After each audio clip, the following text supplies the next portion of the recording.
Hello and welcome to the Politics Show on Sangat TV.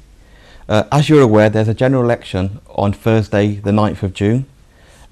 So please have your right to vote, please vote and have your say. And today we're interviewing Keith Rowe from the UKIP or the UK Independence Party. Hello Keith. Hello, good to be with you. Thanks a lot. Can you tell me which constituency you are standing for? Well, this time round I'm not standing for a constituency. What we've decided to do in the Midlands is to focus our resources. At the last election we got 4 million votes across the country, but only one MP as a result of 4 million votes. So that's more than the Scottish Nationalists and the Liberal Democrats polled between them, and yet we can all see how many seats they gained in Westminster as a result. So what we've decided to do as a party, and certainly locally, is to focus our resources.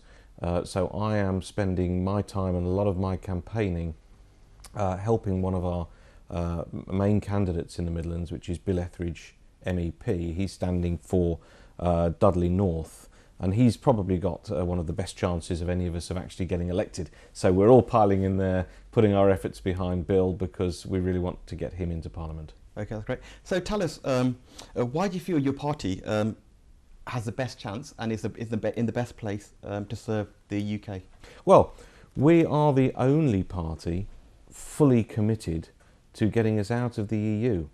And it's been very interesting over the last few years, because although we haven't had a huge representation in Westminster Parliament, we've had representation in the European Parliament to a greater extent, we have driven so much of the policy of the UK over the last few years, and we've driven a number of different policies that are now being taken by other parties. For instance, free hospital parking has long been one of our policies. Grammar schools has long been one of our policies. That's now been taken by the Conservatives. And of course, above and beyond everything else, it was us that has been ridiculed for years and then accepted, and now everybody's got behind because the public have voted for Brexit, and that is our main raison d'etre. So we've driven the policy. We want to see this policy through. It is so important now that we've got the public to vote for Brexit that we make sure that everybody gets behind it and is made to do it properly. Sure. Can I ask you, what made you get into politics? Well, I've always had a huge interest in politics ever since I was at school. Yep. But I've never, apart from slightly trying many years ago, I've never really got into it until I started getting really angry, particularly about the EU. I could see the damage it was doing, and the more I read about the subject, the more I could see that it was something that really we had to get away from. And a friend of mine pointed me towards UKIP, and when I read the policies I said, somebody's saying what I've been saying all this time. And I thought, look, instead of being the angry person sitting in a corner muttering in a pub or whatever it may be at people and just doing nothing, that's not my way at all. I say I feel so strongly about this, I'm going to actually put my name forward, join the party and do something to try and make this whole country better in the way that I see it. Okay. Do you have a job at present, or did you leave that to pursue politics? Well, I ran my own small business for about 25 years. Okay, what business was that? I was supplying promotional products to companies, to charities, to government departments, hence the very nice pen that you've got in your hand now was one of my products. I did that for quite a while. I sold that about 2 years ago now. For a variety of reasons, not just to get involved with politics, but certainly it's freed up my time to allow me to get involved a lot more with politics and a lot more with some charity work that I do as well. Right. So what do you think the Sikh community bring to the UK? The Sikh community bring a massive amount to the UK. They've always, for hundreds of years, brought good things to the UK through being loyal citizens of the Commonwealth, and now there's obviously a very much bigger Sikh community in the UK. They're renowned for being hard-working people, extremely charitable. We saw that in, of course, the aftermath of the horrific bombings in Manchester, where the Sikh community was getting out there and giving people food and drink and shelter and looking after people. But they weren't the only ones, but they were certainly heavily involved with doing that. So the Sikh community has long been a great asset of the UK.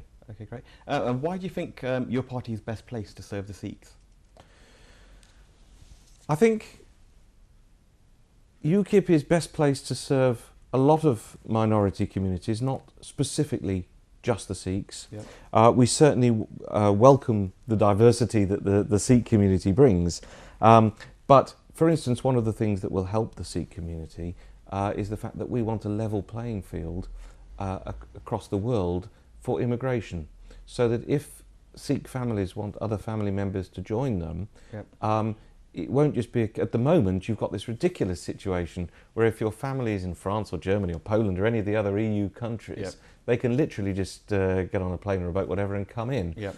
Whereas if you want to bring a family member from outside the EU, you have to jump through hoops. Yep. What we're saying is that there should be a completely level playing field. Yep. Yes, there should be various restrictions on numbers overall, because we can't afford the massive numbers that have been coming into the country, but those that do come should come on a skills basis, which would be an Australian points system, and that would be level for everybody. So that would greatly benefit the Sikh community and other communities from outside the EU. So if you want to bring family members from India or anywhere like that, that they would be on exactly the same basis to qualify or not qualify as anybody from across the world. So it's exact level. Totally level field, for so everybody. it doesn't matter which country you're from. It would Absolutely. just be, that's a really good thing. Mm. So another thing that's always in the media, and I always think certain people always say that as a joke almost. Why do they think your party is racist party? Just because of your views? You know, we've had this label of racism thrown at us for as long as I can remember. And yet I've never experienced any racism in UKIP. I've been involved with UKIP for many years now. Yep. Certainly there's nothing along those lines in any policies that I've seen. And the reason I think that we've had that label thrown at us is because the other parties have found that a convenient way to attack us and do us down. We're the only party that has ever really seriously tried to discuss the whole issue of immigration. So the other parties have said, they want to discuss immigration, Yep. we'll throw the racist label at them, and that will do their policies down, and hopefully we'll get rid of UKIP. Well, it hasn't worked, because people have seen through it. They've seen that what we're about is actually largely, up until now, where we've grown into a more fully fledged party, but certainly in the past, we're about the EU. It's not about race at all. And I think that's been seen through, and we're seeing less of that label now than we saw a little while ago. Okay, so what's the difference? Because I think this is probably where you get confused. What's the difference between racism and nationalism? Well, nationalism, as I see it, is standing up for your own country, putting the interests of your own citizens and your own country first, which is really what any national government should do. They should look after the security and the welfare and the economics of their own citizens before they do anything else. Racism is something completely different. Racism is attacking a particular group, whether that's be on race or religious grounds, and that is something I'm wholly against. I've fought against that all of my life, and people do try and confuse the issues of standing up for yourself as opposed to doing others down, but they are completely different issues. See, I think that's the thing. Main parties have used that. I mean, I had a Lib Dem MP coming here, and when I asked him why did people vote Brexit, he brought, is it Enoch Power, was it? Yeah, He brought his, he didn't want his rivers of blood, and they didn't want their neighbours to be different from them. No, but so much of what Enoch Powell said, Yep. it's quite interesting to read it again now, Yep. where in fact it didn't come to pass in his day, and he was greatly vilified for it and everything else. But we are seeing now massive immigration into the country, Yep. and it is causing issues and problems in certain areas. And that's not because I think the British people are racist in any way, because I actually don't think, you can always find racists, but as a whole I don't think the public is racist. But I think when huge numbers come in, Yep. and people are worried for their own safety, and they see the nature of the whole community changing in certain parts of the country, it brings issues to the fore. and I think we just have to be a bit careful about that. Sure. So can you tell us a bit more about the UKIP manifesto? Okay. Well, first thing I'd say is it's fully costed. I was told this morning by a Labour, I would say MP, but of course they're not MPs at the moment, between MP jobs I think, that theirs was the only fully costed manifesto. Well, of course that's not true. UKIP's at the last election was the only fully costed manifesto, and ours is again fully costed. Of course we're looking very much at a post-Brexit future. Yep. We certainly want to do things that some of the other parties don't want to do. We're going to use a lot of the money that we would save, both from the Brexit dividend and also from cancelling HS2 and greatly reducing our foreign aid budget. And that will free up a huge amount of taxpayers' money that at the moment is being taken and going in other directions, and we'll be able to use that towards the citizens of this country, certainly towards helping the NHS and other social services. I mentioned before grammar schools. Yep. That's been a policy of ours for a long while, that we want to see academic students able to really progress and fly, and let's go for excellence for those. Many other things that we want to do. We want to, associated with Brexit, we want to be able to make our own laws again. We want to control our borders. We want to regrain our fishing communities. So there's lots in our manifesto that people will find of interest. I mean, I do like the idea that you've got of opening up a grammar school in every town, which we don't have in many places here. But why do Labour not want grammar schools? Because it's a big deal for the Sikh community, and Sikh parents always push their kids through private tuition and what have you to gain entrance. I mean, sometimes for me that's looking at that's an important for you having kids. Are they trying to stop people from poorer backgrounds trying to get up the ladder and trying to get them better educated and well-paid jobs, so that they're always staying in that circle of voting Labour or being in that sort of setup? To ask me what the Labour, it's like they don't want anyone to aspire to anything. It does certainly give that impression. I would agree, and certainly I would not agree with that. It's all very well saying everybody should have equal opportunities, but not everybody is equal in what they're capable of doing. And if you're capable of following an academic path and really progressing and able to get to be something really highly qualified, then we think whatever background you come from, if you've got that intellect and you're able to do it, go for it, have every opportunity. If on the other hand that's not for you, then we want to see the expansion of industrial apprenticeships, so that people who are more practically minded, again, would be properly trained up and able to have a skill, because that's the way that the whole country will benefit. Why Labour think the way they do is not something I can particularly answer for, but I would agree with you in the way that you phrased it, that Sikh parents and parents of other minorities and other people in the wider community want their children to do the very best that they can. And the ironic thing is, Jeremy Corbyn went to a grammar school. Yeah, a lot of them went to grammar schools. So they've had that chance, they've had that opportunity. They might not have grasped it. He might not have passed his A levels or done whatever he wanted to, but at least he had that chance, and he can't then go back on the system and hate the system just because of his results or what it did or didn't. They've got this ideology. They've got this ideology which overrides what they've actually seen throughout their life. And you see that in Parliament, a huge number of MPs have gone through the private system, and a huge number of MPs have gone through the grammar school system, and yet now a lot of them, particularly on the Labour side, are happy to stand up and say, well, they don't agree with the grammar system, because although they've done very well out of it, it's not ideologically what they want. Well, I think that's totally wrong. See, another policy you got is you want to scrap the tuition fees for science, technology, engineering and mathematics degrees, and medical students as well at university. Yeah. I'm glad you've read our manifesto so well. This is great. It was good, yeah. So well, it's a very sound policy. It was actually shorter than the other ones, but it was quite clear. Good. So can you explain a bit more about that? Which courses are going to be, you're going to scrap them from tuition fees, and which ones you're not going to, and the reason why you're not going to scrap them? The reason why is very clear. Yep. Because Labour when I went to study, people got grants and they didn't have to pay tuition fees. But when Tony Blair opened up the higher education and said that 50% of people should be able to go into higher education, massive expansion of the higher education, it became totally unaffordable to give everybody the grants and the tuition fees. Bear in mind, it was Labour that bought in the tuition fees. I know there's all this fuss about it now, as the Liberal Dems reneged on their promise not to put them up and all the rest of it. Labour bought them in the first place. They had to do that because of the massive expansion. Now what we've said is it's not practical, certainly not in a short term, to reduce the number of people going into higher education doing degrees that don't benefit them. Yep. Because a lot of these degrees that have expanded aren't really degrees that people need. They just get the letters and then they find they can't get a job.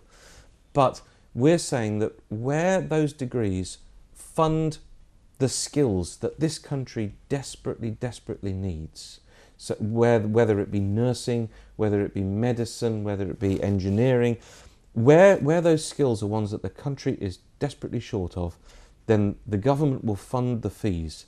And that means that we will encourage people to go into those fields and let's fill the skills gap.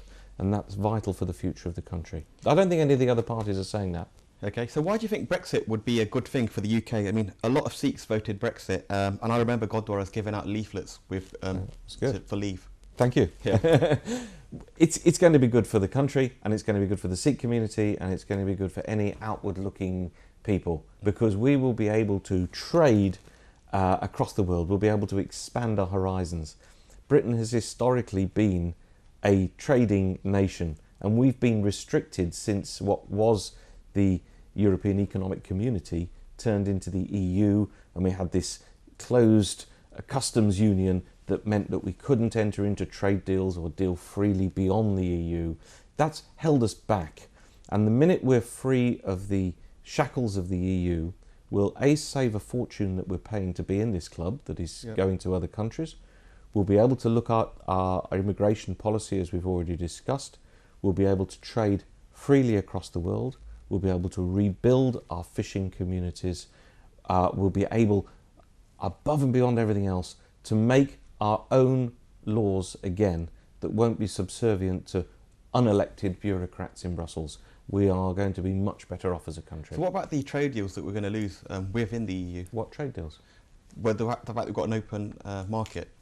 They've got an open market, and hopefully we'll still be able to, well, lots of countries deal with the EU and they're not in the EU. And I think it's wholly possible that we'll still be able to be dealing with the EU. Bear in mind, we're buying massively more from the EU than the EU buys from us. It's not in their interests to cut off economic ties. Far from it. They would just do themselves a great disservice. So they will, when they get down to the proper renegotiation, bear in mind, the negotiation we've had so far hasn't been a negotiation. It's been posturing. In the next few months, we've got elections coming up, particularly in Germany. So they're all putting out their position to their electorate. When we get down to the proper negotiations that are going to happen at some point, they have got to realise in the EU that it's in their interests to keep dealing with the UK, and I believe that that will be the case. But even though when I see the news every day, they're saying it's going to cost 100 billion to exit. It's going to cost 50 billion, then it was 100 billion or 200 billion. What is why are they putting so much pressure on the UK? Because they're posturing. They're trying to make out to their own electorates that they're being tough and they're being tough negotiators. But there's no legal premise for this for these charges at all. UKIP has said we wouldn't accept any of them. Yep. The whole idea of it, when we have been one of the main countries that have paid into the assets of the EU over very many years, there's huge assets in the European Central Bank that really must belong to the UK. Many of the assets in the buildings that belong to the EU have been paid for, or part paid for, certainly to a good extent, by UK taxpayers. So for them to say, you've got to be part of our programmes, you're going to have to keep paying for them, and by the way, we're going to keep all the assets you've paid for, makes absolutely no sense at all. And I think when you get down to proper negotiating and you say, look guys, this is an absolute nonsense, you either want an agreement or you don't, let's get this straight and let's all work for everybody's good. They've either got their common sense hats on or they haven't, but if they haven't, they're going to be the ones that have come off worse than us. Why did Theresa May call a general election? That's Was it based on getting more power? She was saying that she was having a lot of problems with the Lib Dems and Labour. Do you know, blocking. that's a great question, because nobody really knows. She said something like 6 times on different television programmes, no way, I'm not having a snap election, it's going to go all the way to 2020. And then she suddenly did a flip about and changed her mind. Now, why did she do that? Many people think that it was because of the expenses scandal. We've now heard today that in Thanet, where Nigel Farage stood, Yep. that the Conservative who got in is being charged by the police for expenses, overspending and not declaring the expenses. When she called the election, there were many more that could have been charged. I think the police have since said they're not going to charge most of those or all of those. So that could be one very big reason why she called the election. It may be just because she's opportunistic and she thought, I can kick Labour when they're down, Yep. and I'm going to come out with a whopping majority. At the moment, she's running such a bad campaign. She shot herself in the foot in so many different ways. She may even come out of it worse than she went in. So it's very interesting to know. I certainly think it wasn't a good call from her point of view. So why did the Conservatives lie in the last general election when they told the public that they would have immigration in the tens of thousands? I mean, looking at in 2016, net migration was a total of 308,000, 133,000 from inside the UK, and a massive 175,000 from outside the UK. Yeah. And what can the UKIP do? And let's just have a look for a minute. Who was Home Secretary? Who was in charge of immigration when those figures were out of control? Who was it who said they were going to bring the net migration down to tens of thousands? Who was the Home Secretary in charge of it? Theresa May. David Cameron walked out the minute he lost the referendum, although he said he'd stay even if that happened. He walked out. Theresa May has taken over, and she was Home Secretary at the time. She's really good at saying one thing and just not following through. Quite frankly, they knew that they weren't going to control it. They knew that they couldn't control EU immigration while we remained in the EU. They weren't particularly honest with the British public, and it's backfiring on them now big time. Okay, one of your policies in the manifesto is you're going to bring forward new laws that require UK employers to advertise their jobs to British citizens before they offer them to overseas. Can you explain that a bit more? Yeah, well, at the moment we've got this situation where large companies in particular want employees.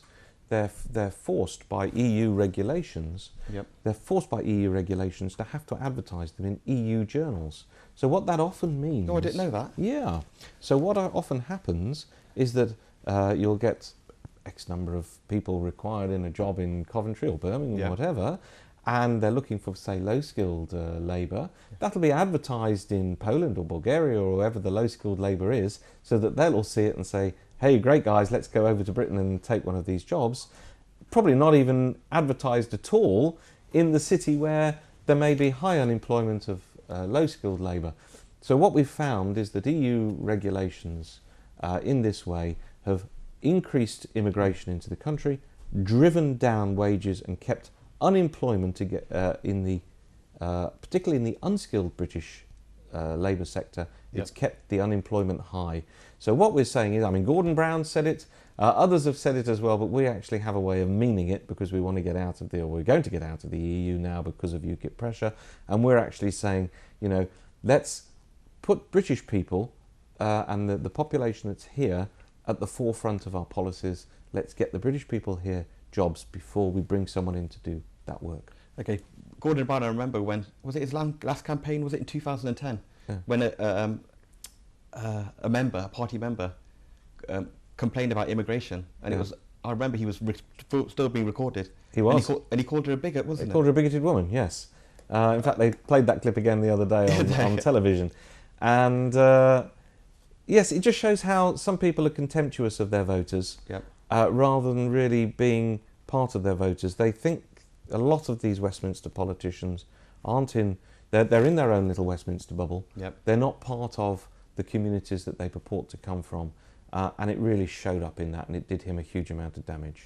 Another thing is, if Labour do get in power now, which looks like it could be possible with a coalition with the SNP, the Lib Dems, and maybe other parties, What do you think is going to happen to the UK? Because Labour have got an open door immigration policy as far as they're considered. And I think I've even asked this to other candidates. It seems like they don't want to have any numbers at all, because when I've labelled up, they said we won't have any numbers. Yeah. We'll have what we need. Yeah, but I really fear for the UK. If God forbid Jeremy Corbyn were to become Prime Minister, I just do not know what would happen to certain areas of policy in this country. I mean, just imagine Diane Abbott I mean,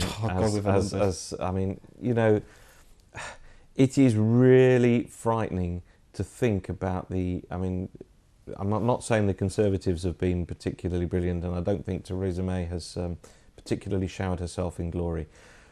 But the thought of Jeremy Corbyn running the country with open door immigration, bear in mind he's been friends with Hamas, he's been friends with the IRA, he's got some policies that I would just disagree with every day of the week. The whole economic policy of spend, spend, spend, not care about pretty much every area of his hard left Labour policies at the moment, and many of Labour MPs disagree with him as well, because many of them more moderate, scares me rigid. But I think, speaking of Hamas and the IRA, I think his philosophy was, I remember he was saying that he didn't want armed police, he didn't want no MI5, he wanted no security almost. Yeah. Yeah, but in modern times that is not going to work. He's on record.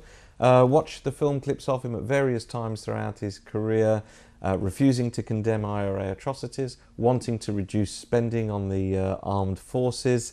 I mean, when we're seeing these horrendous atrocities happening in this country, you know, I mean, I've got young children the same age as some of those that were killed the other day in Manchester. It just makes you weep. They went out for an evening of what should have been a joyous evening of entertainment, and they're murdered in that way.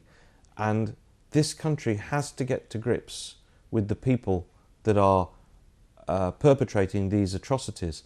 Now, UKIP is perhaps the toughest of all of the parties on the way that we would tackle this. But whether you're the toughest or you're not the toughest, you have to recognise that we do have this problem in our midst, and you have to say, we've got to do something about it. And to take the attitude that Jeremy Corbyn takes, where basically you light a candle and that's the end of it, it just isn't good enough. And we've got to get to grips with this problem. And we have to say, where are these people coming from? One of our UKIP policies, for instance, very straightforward. If you go abroad to fight for ISIS, then you don't come back to Britain. You are no longer a British passport holder, and you're not allowed back in. Now, we're the only party saying that, but it makes absolute sense. This is a UKIP policy. Okay, so how do we stop Labour in the coalition? Because what's clear is they still don't know whether they are going to Brexit or not, and they're asking for a second referendum. Okay. There's only one way. There's only one way to stop them. We, thank God, live in a democracy. Yep. Everybody who is entitled to vote needs to use their vote. Don't say it's a wasted vote. Don't say I won't bother. Don't say the sun's shining or it's raining and I can't get out of bed. I would urge everybody. We are very fortunate in this country to live in one of the few proper democracies in this world. Get out of bed. Leave your office early. Whatever you've got to do, use your vote. Read the manifestos and see what people are really saying, and please, please use your vote. Okay, Keith, I think our time's coming to an end. Would you like to give yourself a small summary about why people should vote UKIP for a minute or two Sure. to the camera? Yeah, okay, well, thank you for asking me onto this channel. It's great to have this opportunity to speak to the Sikh community. I would ask you to look at what all of the different parties have to say, and to listen in particular to what I had to say this afternoon. We are the only party that believes in a true Brexit, that wants to regain control over this country, make our own laws, keep the taxpayers' money in this country for the British taxpayers' benefit on the whole, and really work for the good of this country. So please do have a look at what we have to offer. By all means, if you'd like to look at the UKIP Manifesto in detail, that's on the main UKIP website, or you can look at my own website, which is www.keithrowe.info. The manifesto is on there and can be downloaded. Please have a look. Perhaps email me through the website if you've got any queries as well, and I'll be happy to reply as much as I'm physically able. Thank you very much. Thanks for your time, Keith. Can I please reiterate as well? Please do vote. Just please look at all the manifestos online, and don't waste your vote, because obviously it's important. The election's coming on Thursday, the 8th of June. So that's all I can say. Just to reiterate, please do vote. Please look at the manifestos, and don't waste your vote. And thank you all for watching the Politics Show on Sangat TV. And until next time, goodbye.